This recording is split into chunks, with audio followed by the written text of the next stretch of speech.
Stephen V was pope from 896 to 897. Fueled by his anger with Pope Formosus, his predecessor, he exhumed Formosus's rotting corpse and put him on trial, in the so-called Cadaver Synod in January, 897.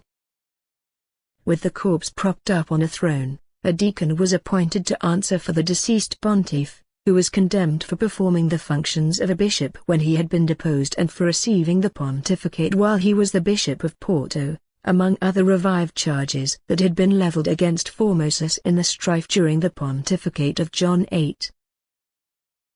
The corpse was found guilty, stripped of its sacred vestments, deprived of 3 fingers of its right hand, the blessing fingers, clad in the garb of a layman, and quickly buried. It was then re-exhumed and thrown in the Tiber. All ordinations performed by Formosus were annulled. The trial excited a tumult.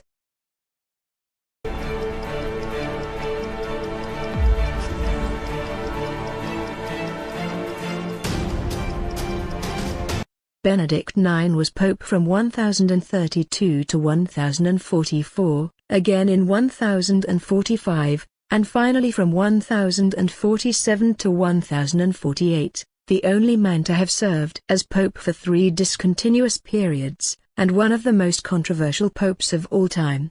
Benedict gave up his papacy for the first time in exchange for a large sum of money in 1044.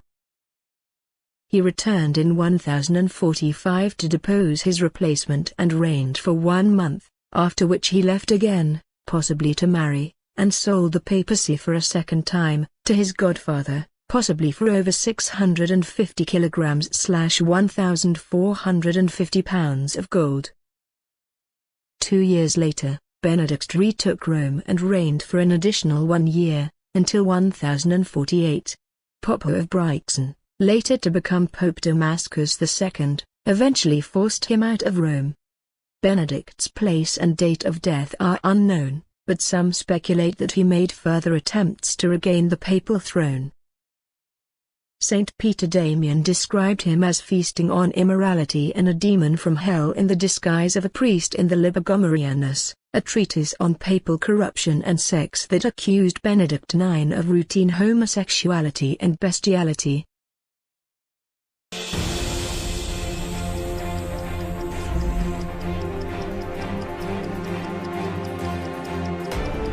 John XII was pope from 955 to 964. On 963, Holy Roman Emperor Otto I summoned a council, leveling charges that John had ordained a deacon in a stable, consecrated a 10-year-old boy as Bishop of Todi, converted the Lateran Palace into a brothel, raped female pilgrims in St. Peter's, stolen church offerings, drank toasts to the devil, and invoked the aid of Jove, Venus, and other pagan gods when playing dice. He was deposed, but returned as pope when Otto left Rome, maiming and mutilating all who had opposed him. On 964, he was apparently beaten by the husband of a woman with which he was having an affair, dying 3 days later without receiving confession or the sacraments.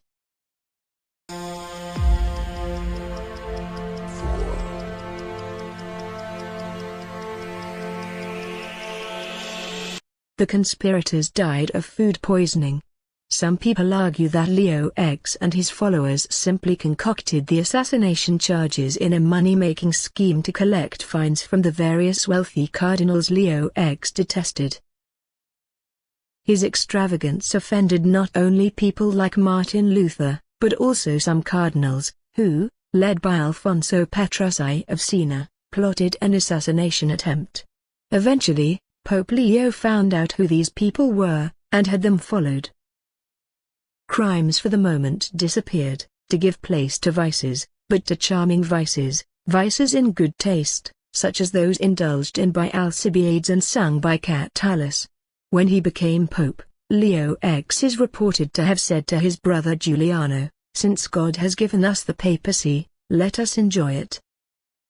According to Alexander Dumas, under his pontificate, Christianity assumed a pagan character, which, passing from art into manners, gives to this epoch a strange complexion.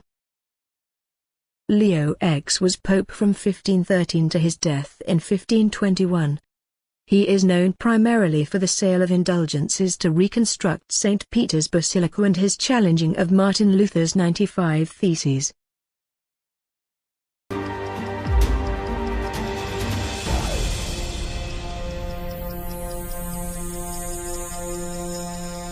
Alexander VI was pope from 1492 to 1503. He is the most controversial of the secular popes of the Renaissance, and his surname, Italianized as Borgia, became a byword for the debased standards of the papacy of that era. Originally Cardinal Borgia from Spain, Pope Alexander's claims to fame were taking over much of Italy by force with the help of his son's heir, yes, his son, a racy relationship with his daughter Lucrezia, some say her son was his, and his affinity for throwing large parties, bordering on orgies, that usually culminated with little naked boys jumping out of large cakes.